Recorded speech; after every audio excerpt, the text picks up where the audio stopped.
Hace tan solo 26 años, la ciencia médica no conocía la existencia de un virus que ya se estaba diseminando de manera silente en la población humana, produciendo una enfermedad que hoy en día conocemos como el síndrome de inmunodeficiencia adquirida. El SIDA, o síndrome de inmunodeficiencia adquirida, es la forma más grave de una infección provocada por el virus de la inmunodeficiencia humana o VIH, y se denomina síndrome porque consiste en la aparición de una o diversas enfermedades, las cuales se desarrollan porque el virus provoca la destrucción lenta, continua y progresiva de una parte de nuestro sistema inmunitario. Los primeros casos de SIDA se diagnosticaron en Estados Unidos en 1980, a raíz de la detección de casos graves de infecciones pulmonares. Pronto se descubrió que estos pacientes tenían algo en común. Y esto era una disminución de la cifra de un tipo determinado de glóbulos blancos denominados linfocitos CD4. Por esto se le llamó síndrome de inmunodeficiencia adquirida, para diferenciarlo de las inmunodeficiencias que se observaban en niños y que son heredadas o congénitas. Hasta 1983 no se pudo determinar que el SIDA estaba causado por la infección de un virus nuevo y totalmente distinto de los hasta entonces conocidos como causantes de enfermedad en los humanos. Investigadores del Instituto Pasteur y posteriormente del Instituto Nacional de Cáncer de Estados Unidos y de la Universidad de California aislaron un retrovirus en pacientes con SIDA, y a este se le denominó virus de inmunodeficiencia humana tipo 1 o VIH tipo 1. Más adelante se identificó un nuevo retrovirus humano, el VIH-2, propio de algunos países de África Occidental y capaz de producir en el hombre un cuadro clínico similar al SIDA, pero con menor agresividad y de forma mucho más lenta que el original. Aunque en la actualidad aún tenemos dudas de cómo ha aparecido esta nueva enfermedad, la hipótesis más plausible es que se originó en los años 30, mediante el paso de un virus del chimpancé al hombre en África Central. Aunque sabemos que probablemente hubo casos previos de infección en humanos, las condiciones sociales, demográficas, económicas que se dieron en esa época y en ese lugar favorecieron su extensión hasta convertirse en lo que hoy conocemos como una gran epidemia mundial.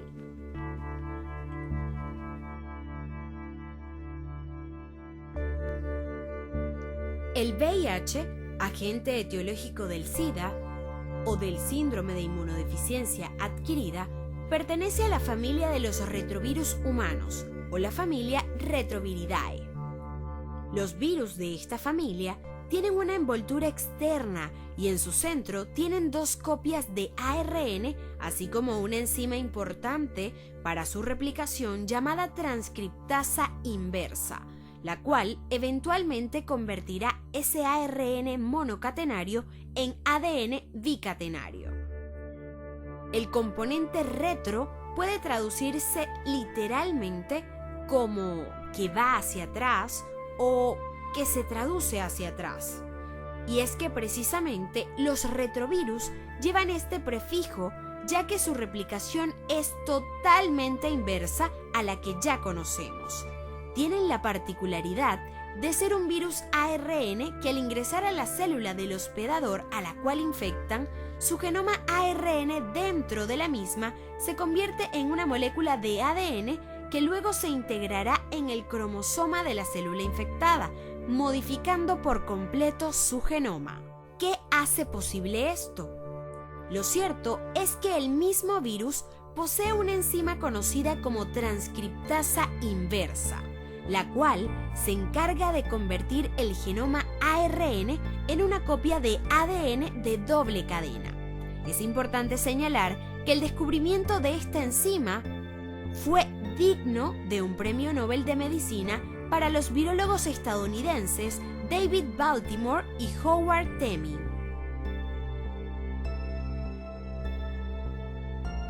A pesar de que existen varios grupos de retrovirus capaces de infectar a una variedad inmensa de animales, solamente dos grupos principales pueden infectar a la especie humana. Estos son los oncorretrovirus, onco relacionado con tumores, y los lentivirus, que vienen de la palabra pausados. A diferencia de la mayoría de los virus envueltos que ya conocemos, los retrovirus no se transmiten a través del aire, del polvo o fómites en condiciones normales, como por ejemplo por factores que afecten la tensión superficial, sino que requieren del contacto íntimo con las fuentes de infección, por ejemplo, a través de líquidos corporales, de la sangre y de productos derivados de la misma.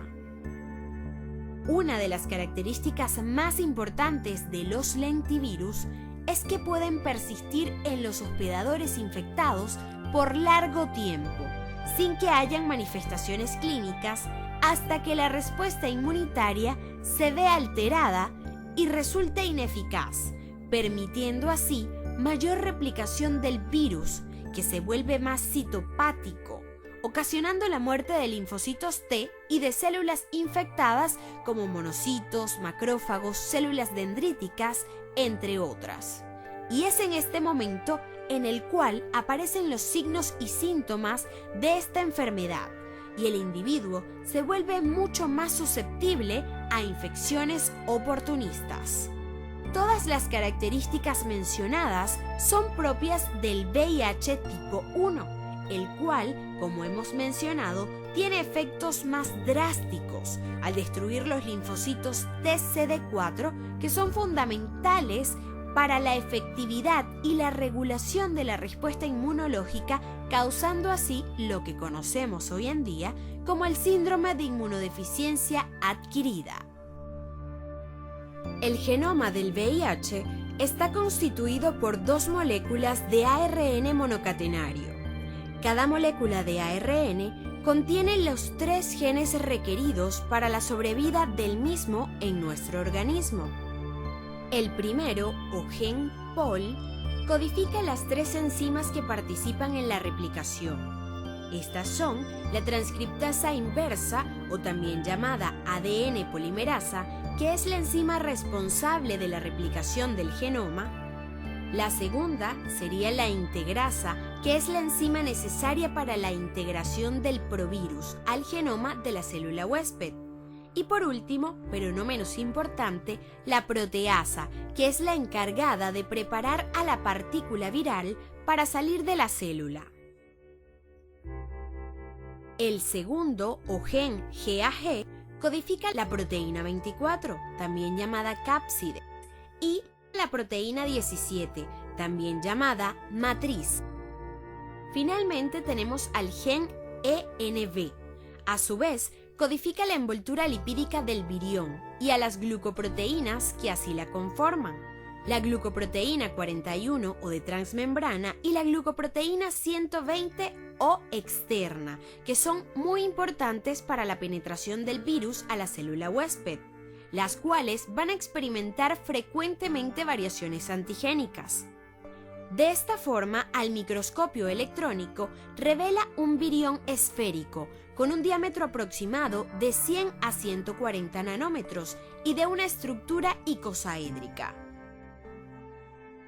La replicación del virus VIH comprende varias etapas.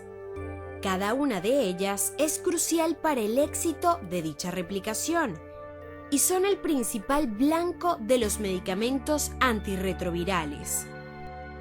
Ahora observemos cómo el virus infecta al linfocito TCD4. La primera etapa constituye la adhesión del virus al linfocito. La entrada de este virus a la célula requiere la presencia de ciertos receptores de superficie. el CCR5 y el CXCR4. Estos receptores van a interactuar con proteínas complejas del virus, principalmente con la glicoproteína extracelular GP120 y la de transmembrana GP41. Cuando cada VIH se aproxima a un linfocito TCD4, las glicoproteínas 120 se unen a los receptores del CD4, proceso denominado acoplamiento o atracción.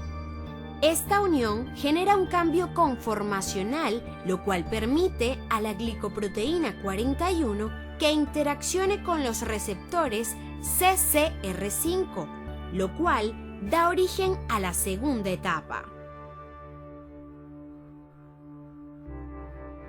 representada por la fusión de la envoltura celular con la membrana de la célula huésped. Como resultado, el virión pierde toda su integridad y su morfología característica, y el contenido genético del virus es vertido dentro de la célula. La matriz y la nucleocápside son digeridas por la célula y quedan libres las dos cadenas de ARN y las tres enzimas esenciales, integrasa, proteasa y transcriptasa inversa, las cuales van a protagonizar nuestro tercer paso, que es la síntesis del ADN viral. En esta, la transcriptasa inversa tiene dos dominios catalíticos, el sitio activo de la ribonucleasa H y el sitio activo de la polimerasa. La polimerasa, usando nucleótides de la célula huésped, transcribe el ARN viral en una cadena ARN-ADN. Posteriormente, esta vuelve a la transcriptasa inversa, donde la ribonucleasa H de la misma escinde los fragmentos restantes del ARN y la polimerasa forma el ADN de doble hélice, también llamado provirus o ADN modelo, un estadio intermedio en el ciclo replicativo que servirá como molde para sintetizar el ARN viral. En la cuarta etapa, denominada integración, la integrasa se une al ADN viral, entra al núcleo y facilita su integración al ADN de la célula huésped. De esta forma, ahora el genoma de la célula contiene la información genética del virus de inmunodeficiencia humana. Finalmente tenemos nuestra quinta etapa, constituida por la síntesis de los viriones hijos. En esta, la ADN polimerasa de la célula huésped sintetiza un ARN mensajero, el cual migra al citoplasma, donde se dirige a los ribosomas presentes en el retículo endoplasmático rugoso, y sintetizan así las cadenas de proteínas de la envoltura viral.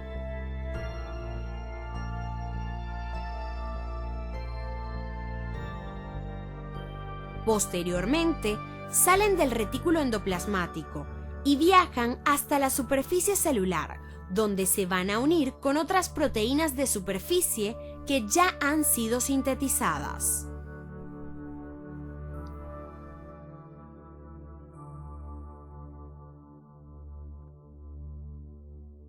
Al mismo tiempo, otros ARN mensajeros codifican la traducción de grandes cadenas proteicas, que son claves para la infectividad del virus.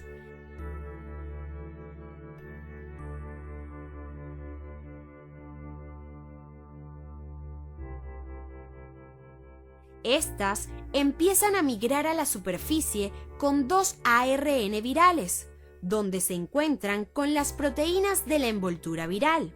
Se unen y posteriormente emerge de la célula huésped un virión que aún es inmaduro, ya que las grandes cadenas proteicas requieren ser escindidas en sus partes individuales. Esta actividad la realiza la proteasa, permitiendo que se formen las estructuras propias del virus, dando como resultado un virus maduro, que ahora es totalmente infectante para todas las demás células. Cada virus de inmunodeficiencia humana se replica billones de veces al día, destruyendo las células del sistema inmune y causando la progresión de la enfermedad. La característica cardinal de la infección por VIH es la deplesión, es decir, la disminución de los linfocitos TCD4. Y esto es el resultado del tropismo del virus por esta población de linfocitos que expresan el marcador fenotípico CD4 sobre su superficie. Al principio de la infección, los aislados del VIH son macrofagotrópicos. Sin embargo, todas las cepas del virus de inmunodeficiencia humana también infectan a los linfocitos primarios TCD4. Y conforme la enfermedad progresa y avanza en el tiempo, el tropismo va cambiando de los macrófagos a los linfocitos T. Es entonces cuando el virus es T-trópico. Las consecuencias de la disfunción de las células TCD4 causada por la infección del VIH es totalmente devastadora, debido a que el linfocito TCD4 desempeña una función totalmente decisiva en la respuesta inmunitaria humana. Este linfocito es el encargado de inducir de forma directa o indirecta una amplia variedad de funciones en las células linfoides y las células no linfoides, incluidos algunos como la activación de macrófagos, las inducciones de funciones de las células T citotóxicas, las células natural killer y las células B. También estimula la secreción de factores solubles que además inducen el crecimiento y la diferenciación de todas las células linfoides, que afectan de alguna forma a las células hematopoyéticas. La mayor difusión del virus en la sangre a medida que el número de linfocitos TCD4 desciende guarda una relación totalmente directa con la evolución de los síntomas del SIDA. Y es que el VIH induce diversos efectos citopatológicos que de alguna forma matan a los linfocitos T. Entre estos factores se incluyen una acumulación de copias no integradas de ADN circular de su genoma, también el aumento de la permeabilidad de la membrana plasmática o la formación de sincitios y la inducción de apoptosis. Mientras más receptores CD4 se expresen, más capacidad tendrá el VIH de matar a la célula. Es por esto que los macrófagos pueden escapar a la acción citolítica del virus. Entre los medios del VIH para escapar del sistema inmunitario tenemos la infección de linfocitos o macrófagos. Esto ocasiona la inactivación del elemento clave de la defensa inmunitaria. La infección de los linfocitos TCD4 auxiliares ocasiona la pérdida del activador del sistema inmunitario, así como la hipersensibilidad de tipo retardado. A esto se le suman las variaciones antigénicas y la glucolización intensa de la glicoproteína 120, que ocasiona la evasión de la detección de los anticuerpos.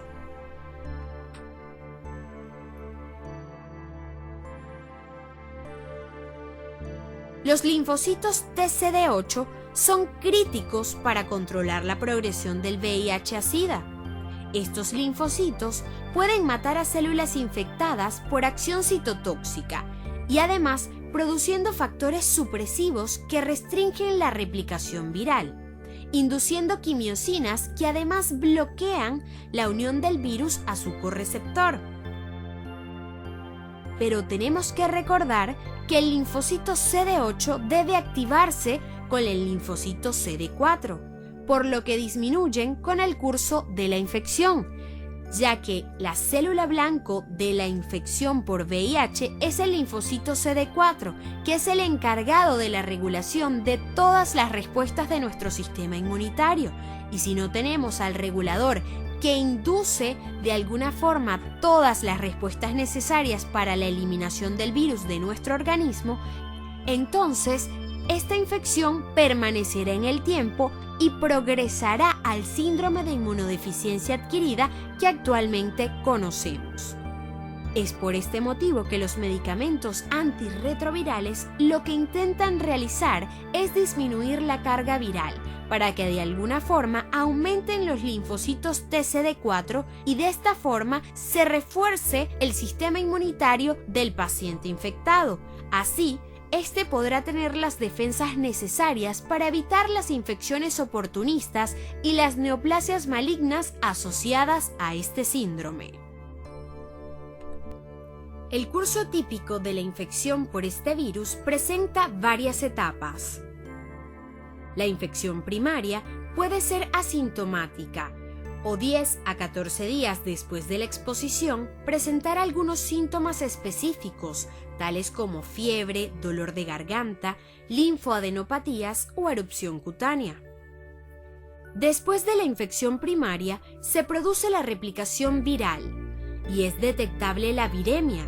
Durante 8 a 12 semanas, el virus se disemina de manera amplia en todo el organismo, sobre todo en órganos linfoides.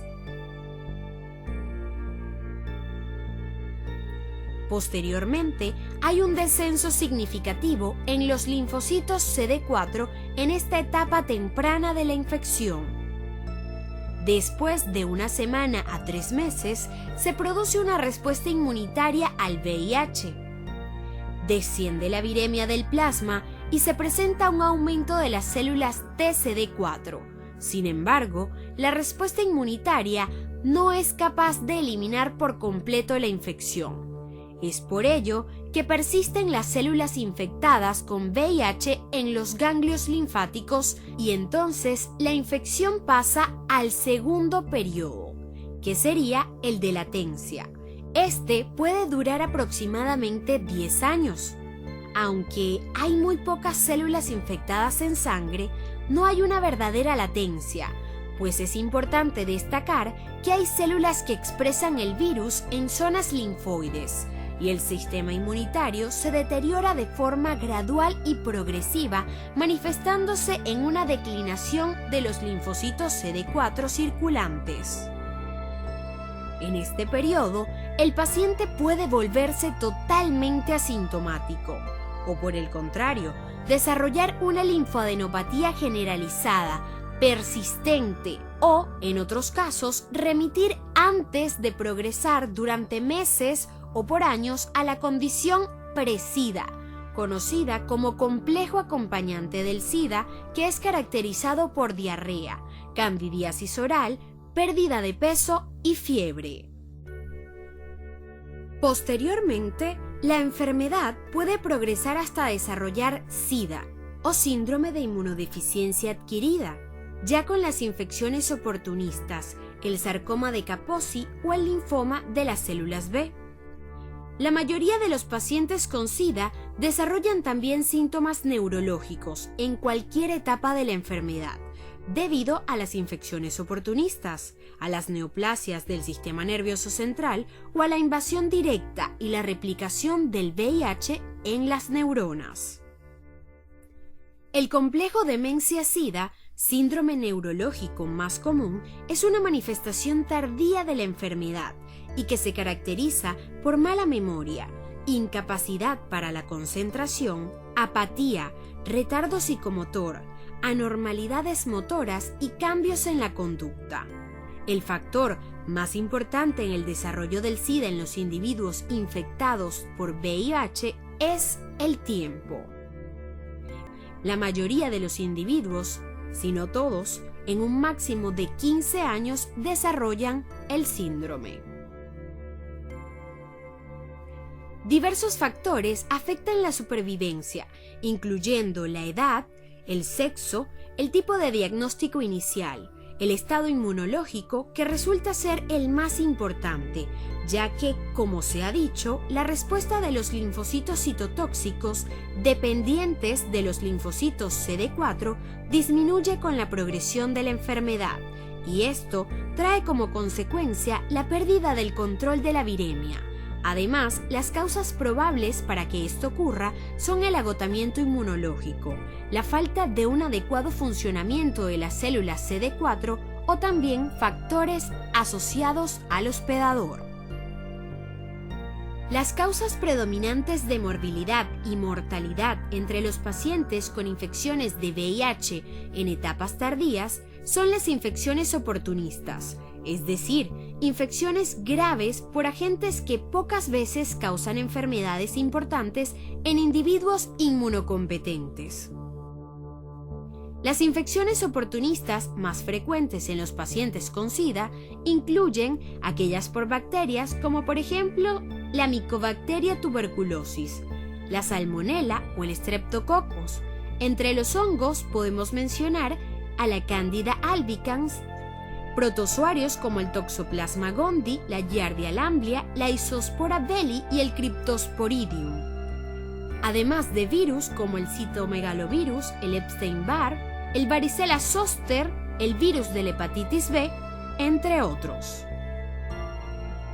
Entre las neoplasias asociadas a este síndrome están los linfomas no Hodgkin, el linfoma de Burkitt o de células B, el sarcoma de Kaposi y el cáncer cervical invasor provocado por el virus del papiloma humano. Es importante señalar que en el caso del cáncer anogenital y los linfomas de Hodgkin son más frecuentes en la infección por VIH, más no en los pacientes con SIDA.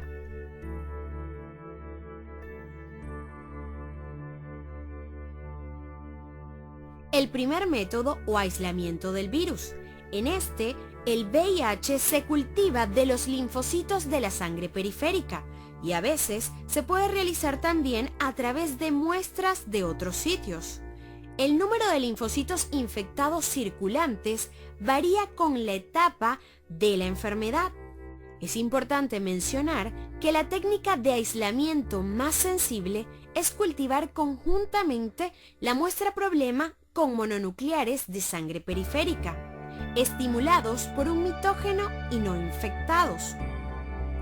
Las partículas de VIH primaria tienen una proliferación bastante lenta en comparación con las cepas adaptadas en el laboratorio.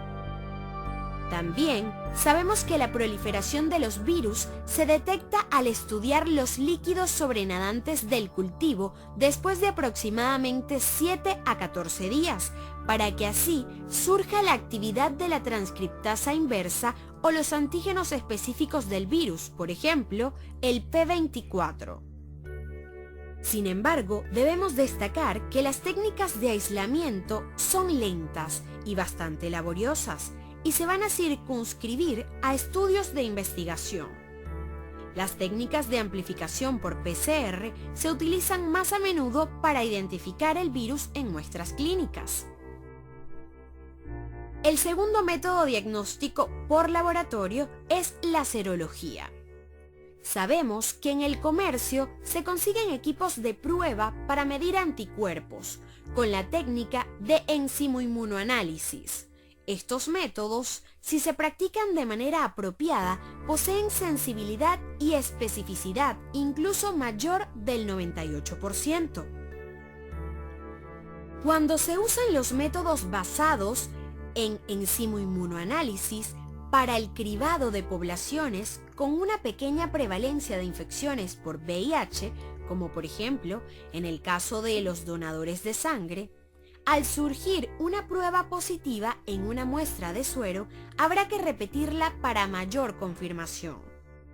Si esta nueva prueba de enzimoinmunoanálisis es reactiva, es decir, si es positiva, se va a realizar una prueba confirmatoria para así de alguna forma descartar resultados que sean falsos positivos.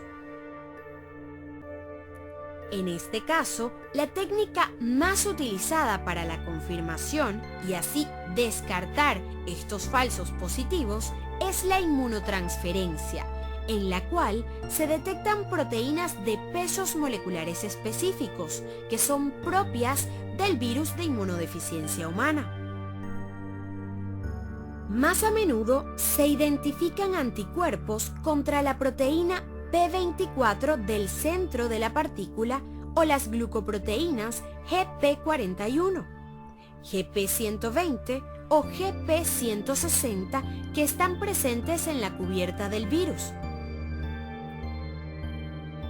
Sin embargo, el perfil de respuestas contra antígenos específicos del virus cambia con el transcurso del tiempo y también la evolución clínica hasta llegar al síndrome de inmunodeficiencia adquirida. Cuando el paciente llega a tener SIDA, en este caso se conserva el nivel de anticuerpos contra las glucoproteínas de la cubierta, la GP41, GP120 y GP160, pero van a disminuir las dirigidas contra las proteínas GAG, que serían la P17, P24 y la P55. Casi todas las personas mostrarán anticuerpos detectables en un plazo aproximado de 6 a 12 semanas después de la infección. Y prácticamente todos los sujetos presentarán positividad en términos de 6 meses.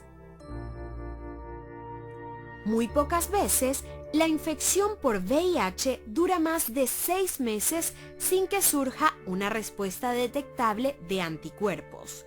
Es por eso que siempre existe la recomendación de repetir las pruebas con intervalos de 6 meses. Nuestro tercer método, y uno de los más importantes, es la detección de ácidos nucleicos o antígenos del virus.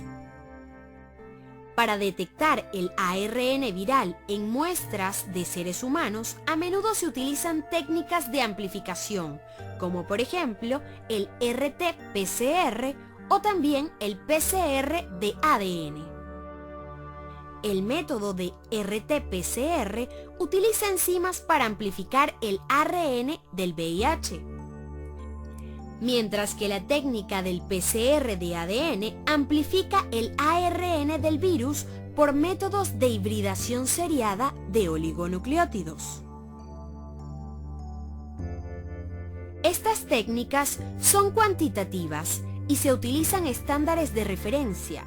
Con cada una es necesario incluir testigos positivos y negativos apropiados.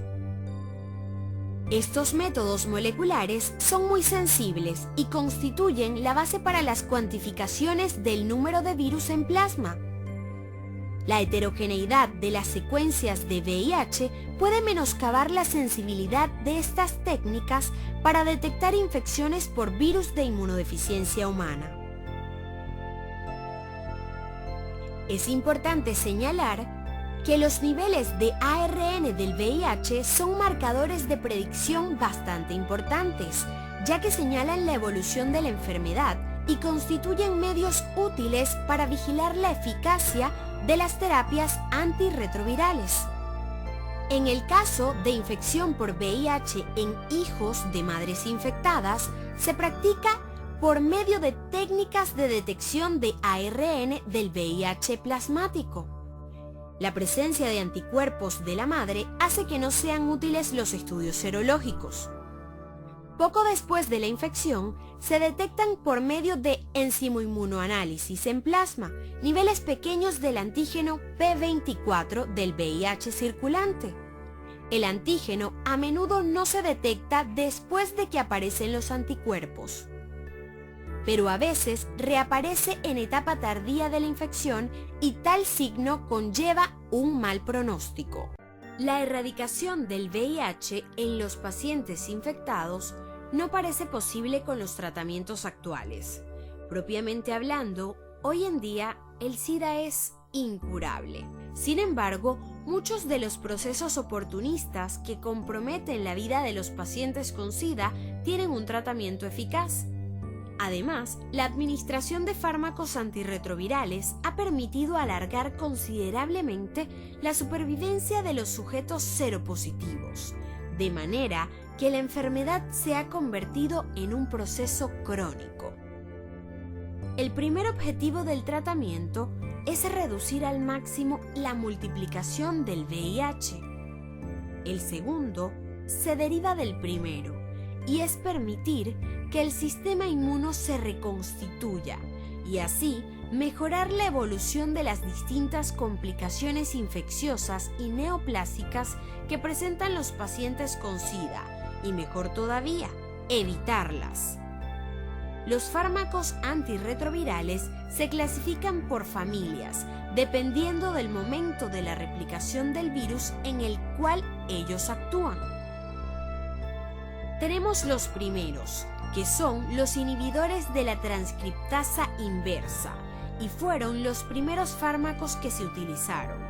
Ellos actúan sobre la enzima del VIH, transcriptasa inversa, que convierte el ARN del virus en ADN, que se integrará en el ADN de la célula CD4 humana. Estos fármacos son el abacavir, la diadonosina, la emtricitabina, la estabudina, la mibudina, sidobudina, tenofovir, efavirenz, etravirina y nevirapina, entre otros medicamentos que actúan de la misma forma. Los segundos son los inhibidores de la proteasa. En 1996 empezaron a utilizarse. Estos fármacos poseen una actividad muy potente frente al VIH y actúan en una fase tardía del ciclo replicativo, inhibiendo la acción de la enzima proteasa, que corta las nuevas cadenas de proteínas del VIH que se han formado en el interior de la célula humana infectada para así formar los nuevos virus. Estos fármacos son el atazanavir, el darunavir, el fosamprenavir, el lopinavir, el saquinavir y el tripanavir, entre otros que actúan de la misma manera. Tenemos luego a los inhibidores de la entrada. Entre ellos tenemos al enfuvirtida y el maraviroc. Estos van a inhibir la entrada del VIH a la célula TCD4. También tenemos los inhibidores de la integrasa. Estos inhiben la integración del VIH en el material genético de la célula humana infectada y únicamente está comercializado como raltegravir. Estas dos últimas familias se utilizan de forma restringida para situaciones en las que el paciente no tolera o ha fracasado a las demás familias de fármacos. El tratamiento suele basarse en la llamada triterapia o tratamiento antirretroviral de alta eficacia e incluye 2 o 3 fármacos de la familia de los inhibidores de la transcriptasa inversa o 2 fármacos de esta familia combinados con un tercer fármaco de la familia de los inhibidores de la proteasa. La respuesta al tratamiento se controla básicamente midiendo la carga viral en plasma, ya que los cambios de la viremia plasmática son rápidos y ocurren en días, y además anteceden en semanas o meses a los cambios inmunológicos o clínicos. En los pacientes no tratados previamente que reciben terapia triple, a las 4 semanas se debe exigir que la carga viral haya disminuido de forma importante, una reducción de 10 veces como mínimo. A los 3 o 4 meses, la carga viral debe ser menor de 200 a 500 copias por milímetro de sangre y a los 4 o 6 meses debe ser inferior a 20 a 50 copias por milímetro de sangre, es decir, que la carga viral sea indetectable. Si transcurrido este tiempo, la viremia es detectable, o si tras ser indetectable rebota por encima de las 500 copias, hay que considerarlo como un fracaso virológico y plantearse un cambio total de tratamiento. Una carga viral menor de 20 a 50 copias por milímetro de sangre asegura que la respuesta terapéutica será duradera, mientras la adherencia a la medicación prescrita sea buena. Estos objetivos virológicos se alcanzan también en los pacientes que reciben segundas o posteriores alternativas terapéuticas debido a resistencias o intolerancias a la medicación.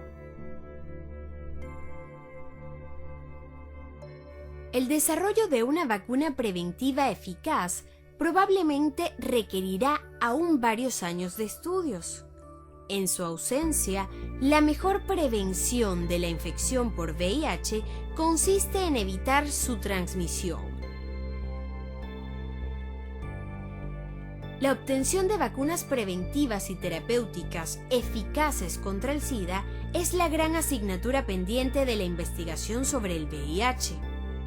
El desarrollo de una vacuna frente a este virus es una empresa científica difícil debido a sus mecanismos de adaptación y escape ante nuestra respuesta inmunitaria y a la complejidad que reviste el desarrollo, aplicación y la evaluación de los prototipos generados. Hasta ahora no se ha obtenido ninguna vacuna que prevenga contra la infección por VIH. Sin embargo, esto representa la mayor esperanza para conseguir impedir la extensión de esta pandemia que conocemos como el SIDA.